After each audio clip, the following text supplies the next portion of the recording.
Welcome back to the Should I Stay or Should I Go podcast. And today we're going to do something just a little bit different.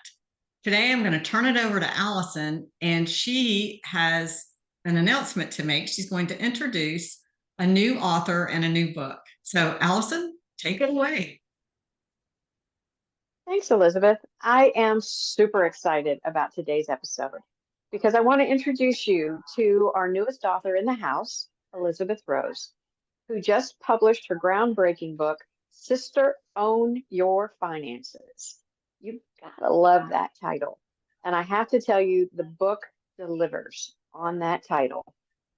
So, Elizabeth, let me ask you, what a phenomenal book. I know it's got to feel wonderful, all that hard work behind you as It a new does. author. What,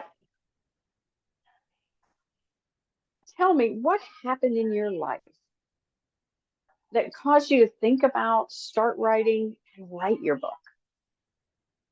Well, like we were talking earlier, a lot of people have the idea of writing a book, and some do, or some journal a lot. And I fall into that category. I like to write, and I had always thought that I would write a book. And I've had several life things that have come up that I've thought, oh, I should write a book about that. Well, this book is really birthed from my divorce. And the reason that I wrote it is, when I went through my divorce, I've been in the financial services industry for 40 years. That seems strange. Hardly feel that old, but You so you don't look that old. That's all I have to say. You do not look that old. well, some days I feel about twice that old. But I had been in this financial service industry at that time, probably about 25 years. And I thought, hey, I've worked in finance. I know things. I really don't, other than my attorney and a couple of other key people in my divorce, I'm good. I don't need help. Got this. I really felt like, I got this. And there was a little bit of embarrassment that I felt when I thought about reaching out and asking some people I respect for help, because I thought, I'm supposed to know this stuff. So I could have reached out to a CPA. I could have reached out to a financial planner. I could have reached out to a wealth advisor. There's a lot of people that I know that work in those industries that I could have reached out to. I could have reached out to my father. My father is just incredibly bright with financial matters, and he's dealt with some really huge properties in the airline industry and negotiated big contracts and stuff like that. Wouldn't even reach out to my father because I was embarrassed, because I'm supposed to know. I'm supposed to have all this knowledge and be able to make good decisions. And in retrospect, once it was all over and done with, looking back, I was like, okay, how foolish was that? Because I was in an emotional state. And it doesn't matter how smart you are, when you're in an emotional state, you're not going to make good decisions. And so that propelled me. It was like, okay, if I did this and I know better, then what about the people that don't know? The people that aren't equipped with the financial resources, the financial knowledge, or the financial experience that I have, how do they make those decisions and what happens to them? And so that kind of got my wheels turning. And it's like, oh, I really felt for them. I wanted to serve them, didn't know how. And in the mortgage industry, which is where I've worked for the last 30 years, I started seeing more and more clients come into my office that were going through a divorce. So I start seeing this problem that I had manifested in other people, and I'm like, oh my gosh, this is something we need to talk about. Because if you think about it, the generation that you and I came up in, we don't talk about money. It's like a four-letter word or a taboo subject. So I just felt like it's time to talk about this stuff. And so it wasn't right away that I started thinking about writing a book. It was probably 7 or 8 years later, because in the interim, I was trying to figure out how to tap into that person within the mortgage industry, the person that's, gone through the divorce. They're trying to figure out to sell the house, get a new house. What do they need to do with housing? What about their child support? That sort of stuff. I was trying to figure out how to tap into them, and I just still couldn't figure it out. And later on, I think it was 2015, I did get certified as a divorce lender, which was at that time a real new certification program. So it's only been since that point in time that there's really been a place or an initiative, I guess you could say, to meet the needs of those people. But then in 2016, someone encouraged me to start writing again. So I did. And I wrote the most boring book ever. And so I didn't do anything with it. I mean, it was good. It had good information in it, but it was dry. It was boring. I didn't want to read it. So I thought, if I don't want to read it, nobody else wants to read it. So fast forward a couple more years, last summer, 2021, the networking group that I'm in, one of those founders is the owns a book publishing company, and she was doing a book writing challenge, and it was just like a 3 day, virtual event. So I thought, I'm going to do that, and I didn't know what I was going to write. I had no clue. And so I got in there and started going through some of her exercises. And all of a sudden, I found myself writing this book.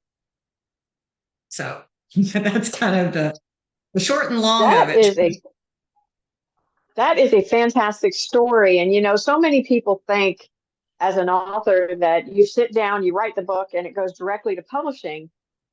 But I know for a lot of authors, like you said, your first book, didn't want to publish that. What was the difference between that book and this book? What went through your mind to get to that point where you needed to publish it? Because that in itself is a pretty big job. Writing the book is half the battle, publishing is the other half. What made you move That forward? that is so true. Well, when I wrote the first book, I feel like I wrote it like a textbook. And that was Mm. really my writing style back then, because I was writing a lot of financial content for our industry. So I'm writing financial content for a financial person. So I'm more textbook writing. And I didn't know how to break out of that. And if I'm writing about numbers, I'm going to be like real factual and boring. So when I went through this challenge, I learned how to tap into this right here, to my heart. And when I was able to start doing that, and then free flowing with, still talk about so much of the same content that I wrote back then, I just present it differently. And I wrap the stories around it and I bring it to life, because really that's what people want to know, that you understand where they are, and they want to be able to resonate with you. So the way to resonate with someone is to be able to share stories. And so I share many of my personal stories, and which, quite frankly, I was a little afraid to do, because I have grown daughters. I was like, what are they going to think? Do they want to read this? Do they want to know that this is in print and now it's circulating around? So, there's like a balance there, but I was real vulnerable and just opened up my heart. I included some of my stories, also included some stories of some of my clients, although I did not use their names, and I tried to disguise them as much as possible. Use some of their stories, because they're stories of real life and what people confront when they go through divorce and they're trying to deal with their financial future. Wow. I and I have to say, if you're even intrigued at this point, get this book because Elizabeth's writing style is absolutely spot on. Such a great read, so comfortable to read it. As a woman, I just have to applaud you for your final output there. It's an amazing book.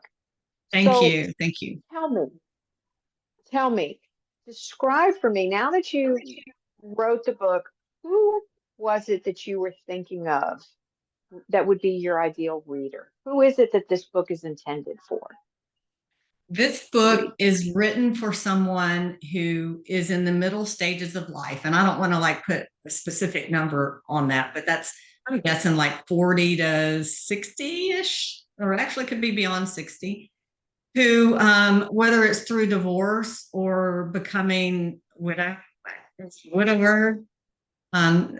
female, Yeah. widowed, um, you found yourself in this place where you're having to take on the financial responsibility. And either you've never done it or you did it so many years ago and you really don't know what you're doing. You're rusty, you're lost, you're confused, you're overwhelmed. So it's for that person. And it's a real, it's kind of a primary, it's a basic foundation, but it does touch on really every aspect from, your debt, your assets, uh, how money works, saving, investing, protecting it with insurance and that sort of thing. So it covers kind of the whole umbrella of our financial world. And it's just the basic building blocks. Fantastic. That's great. So wrapping this up, we know who the book was written for. We know who's going to love reading it. If there were three things that you could guarantee every reader walked away with after reading your book, what would those things be? Well, the first one that I would absolutely hope for is that the reader would recognize that they're not alone, that so many other women are in their position or have been in their position. Andy Andrews has this saying. He's the big author of The Traveler's Gift and The Noticer and a number of other books. He says, you're either headed to a crisis, going through a crisis, or coming out of a crisis. And that's so true. I mean, life is going to have ups and downs. So my desire is that they walk away with this recognizing that they're not alone. So that would be the number one thing. Like, yay, you're not alone. Um, Mm-hmm. the second thing is it doesn't matter what age you are. It doesn't matter. I mean, I'm not going to say it doesn't matter, but regardless of your age and regardless of your financial condition, it's never too late to start fresh. So if you've got to start fresh, it's okay. It doesn't matter if you're 55 or 65 or 42 or 49 and a half. Just get started. As soon as you start, then your opportunities are going to start improving, but you've got to get started. So those will be the first two things.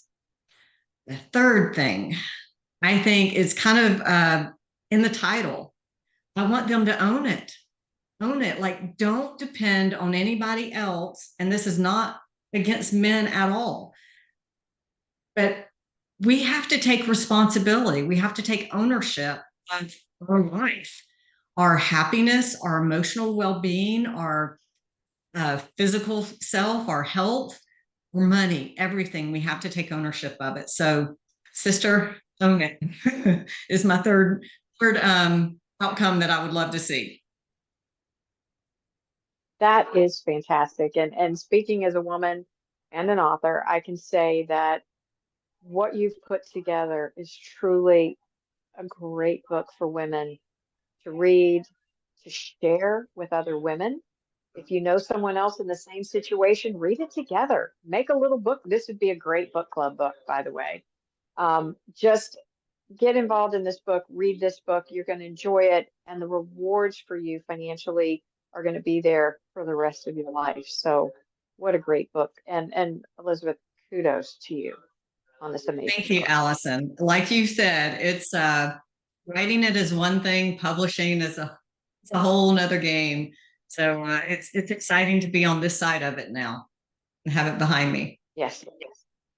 This is when the fun starts. Wait till someone asks for your autograph. Well, Sign my book. I already had a few friends. Of course, they're good friends. They're like, "Will you sign my book?" But yeah, if a stranger does, I'm planning man, on that's real driving. exciting. I'm planning on driving to Dallas to get you to sign mine, by the way. So, Okay, I'll be here. well, thank you, Elizabeth, and congratulations. I just can't tell you how proud I am of you and your amazing book. And I know anyone of our listeners that is listening, please go out, order this book. It will change a lot of the trajectory of what's going on in your life. Thanks, Allison. So, guys, be sure to stay tuned for our next episode because we have another fun topic coming up.